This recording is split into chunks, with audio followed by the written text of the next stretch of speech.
Good afternoon. It's looking a lot better for us out there now. This morning we had that dense fog take over. I've got a time lapse of that happening. We started with in Fargo that sunrise. It was really pretty, and then the clouds just took over and we blotted out the sun and couldn't see it for a while. But now we're looking at some clearing skies and getting to enjoy some sunnier conditions, and we'll see things warm up as we head through the day today. So looking better for this afternoon. Here's a look at your radar and satellite map, the visible view. You can see the fog that eroded in eastern North Dakota with some high clouds moving in overhead. And then out to the east, we're not necessarily stuck with fog, but we are dealing with some more cloud cover hanging around there. So a little more gray still over by Bemidji and Detroit Lakes, whereas we're getting some sun basically right along the Red River and west from there rather. Here's a look at our temperatures. We are into the 50s and 60s.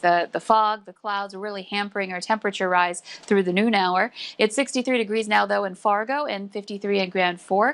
You could see we've had some sun down in Sisseton where we're at 67 degrees right now. So it is feeling a little cooler out there.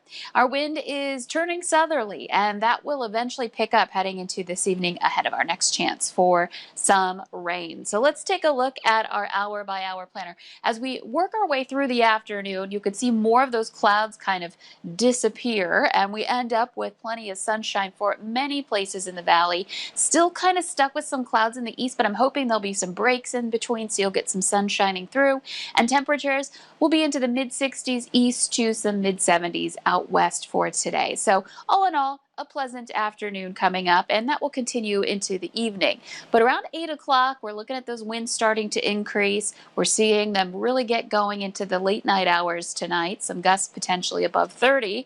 And then here comes that storm system bringing that chance for some rain after midnight and into tomorrow morning. So some of us tomorrow waking up to rain and perhaps some thunderstorms too to start off the day for your Friday. So that's going to be most likely up north, but this will work eastward and drop southward a little bit too, so the potential's there for the southern valley as well, but you can see the intensity is a little greater in the northern valley. So let's move through our day on Friday and look at our conditions as we head into the noon hour. Notice what happens by the time we get to 12 o'clock. Any rain or thunder shower activity that we're experiencing in the morning, that will be starting to exit, maybe still lingering in places like Baudette and Bemidji and the Red Lake area, but that will be starting to move on at that point, and we'll get some sunshine for Friday afternoon, and it's looking pleasant into your Friday evening. Temperatures will be in the 60s to some mid 70s yet again, so maybe a couple of degrees warmer than where we're at today, and we remain clear into that late night hour for your Friday night.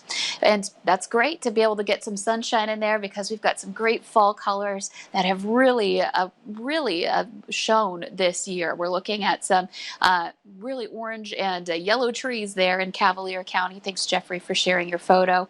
And this weekend, it will be a bit unsettled. I'm hoping we can get some breaks in between and get some moments of dry weather and some sunshine, but just be ready for rain Saturday and on Sunday. Temperatures will start to slide this weekend too, and heading into next week, feeling much cooler than we've been recently. We were in the 80s earlier this week.